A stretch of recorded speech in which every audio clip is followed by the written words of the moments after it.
نحمده ونصلي على رسوله الكريم اما بعد فاعوذ بالله من الشيطان الرجيم بسم الله الرحمن الرحيم رب اشرح لي صدري ويسر لي امري واحلل عقدة من لساني يفقهوا قولي۔ اور جہاں تک شوال کے مہینے کا تعلق ہے تو شوال ایک بڑا ہی خوبصورت مہینہ ہے جو رمضان کے فوراً بعد آتا ہے، جس میں اکثر لوگوں کی شادیاں بھی ہوتی ہیں۔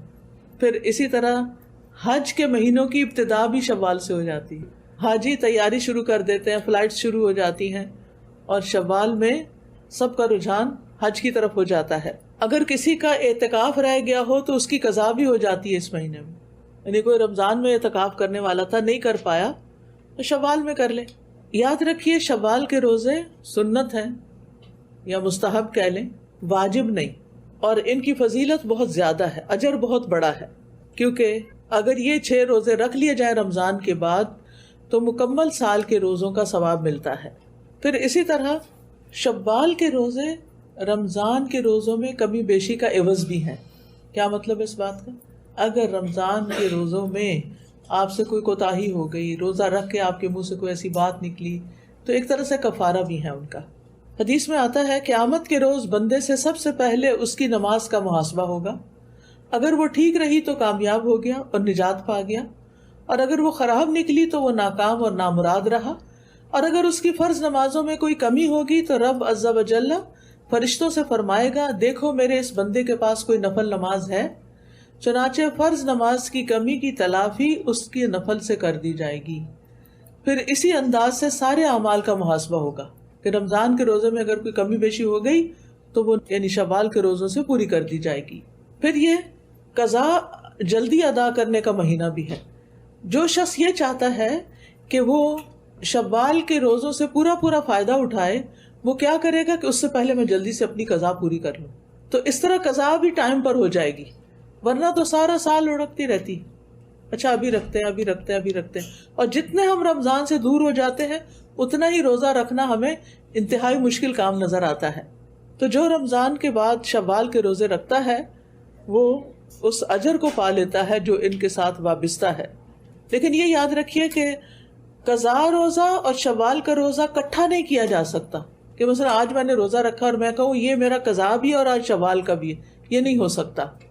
یہ روزے اکٹھے بھی رکھ سکتے ہیں آپ کنزیکٹیولی 6 پورے، عید کے اگلے دن سے لے کے 6 دن تک، اور آپ سارے مہینے پر سپریڈ بھی کر سکتے ہیں، سوموار جمعرات کو بھی رکھ سکتے ہیں یا پھر ایام بیز میں رکھ سکتے ہیں، لیکن شوال کے اندر ہی پورے کرنے ہوں گے۔ یعنی قضا اور شوال اکٹھا نہیں کر سکتے، لیکن ایک ہی نیت میں ایام بیز کے روزے، سوموار اور جمعرات کے روزے اور شوال کے 6 روزے جمع کیے جا سکتے ہیں، یعنی نفلی روزے آپس میں جمع کیے جا سکتے ہیں کہ آپ نے سب کی نیت کر لی۔ آج سوموار ہے مثلا تو میں سوموار کا روزہ بھی رکھ رہی ہوں اور شوال کا روزہ بھی رکھ رہی ہوں، اور اتفاق سے آج ایام بیز بھی ہے تو 3 نیتیں اکٹھی ہو گئی، ایسا کیا جا سکتا ہے۔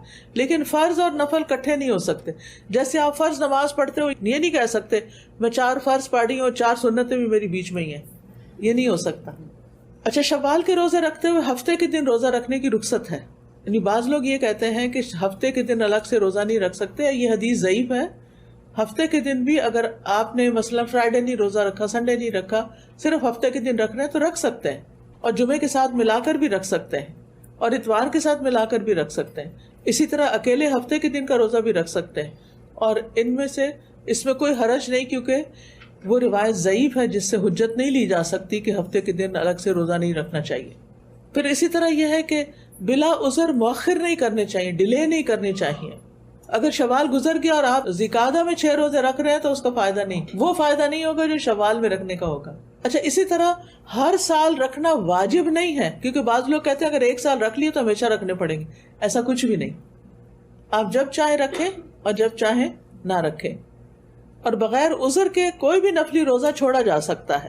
اچھا، شوال کے روزے پورے کرنے کے بعد عید منانا بدعت ہے۔ کچھ لوگ اس کا اہتمام کرتے ہیں کہ میں نے 6 شوال پورا کر لیا، آج میری عید ہے۔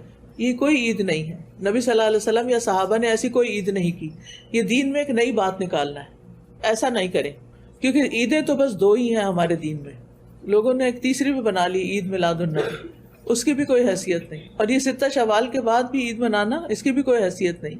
اور پھر شوال میں شادی کرنا، حضرت عائشہ رضی اللہ عنہا سے نبی صلی اللہ علیہ وسلم نے شوال میں نکاح کیا اور شوال میں ہی ان کی رخصتی ہوئی.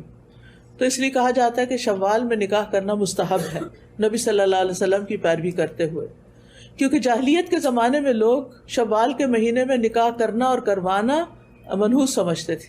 حضرت عائشہ پسند کرتی تھی کہ اپنے رشتہ دار عورتوں کی رخصتی شوال میں کریں. اور بعض لوگوں کا عقیدہ یہ ہے کہ 2 عیدوں کے بیچ میں شادی نہیں کرنی چاہیے، تو یہ بھی غلط ہے. کسی بھی مہینے میں شادی کی جا سکتی ہے اور کسی بھی دن میں کی جا سکتی ہے. تو روزے رکھتے ہوئے یہ جو روزے رکھ رہے ہیں آپ اپنی نیتوں تھوڑی وسیع کر لیں. ایک یہ کہ اللہ ان روزوں کی وجہ سے میرے رمضان کے روزوں میں کوئی کمی بیشی ہو گئی ہو تو آپ اس کو پورا کر دیں. دوسرا یہ کہ رمضان کی نعمت کا شکر ادا کر رہے ہیں کہ اللہ تیرا شکر ہے تو انہیں رمضان پورا کروا دیا. اب ہم شوال میں شکرانہ ایک طرح سے ادا کر رہے ہیں. پھر یہ ہے کہ اللہ تعالیٰ کی اطاعت پر ثابت قدمی، کہ جس طرح 30 دن ہم ثابت قدم رہے اب بھی ہم ثابت قدم رہ سکتے ہیں، یعنی اطاعت پر ثابت قدمی. اور اچھے خاتمے کی امید بھی رکھیں کہ ہو سکتا ہے کہ اسی روزے کی حالت میں دنیا سے چلی جاؤں.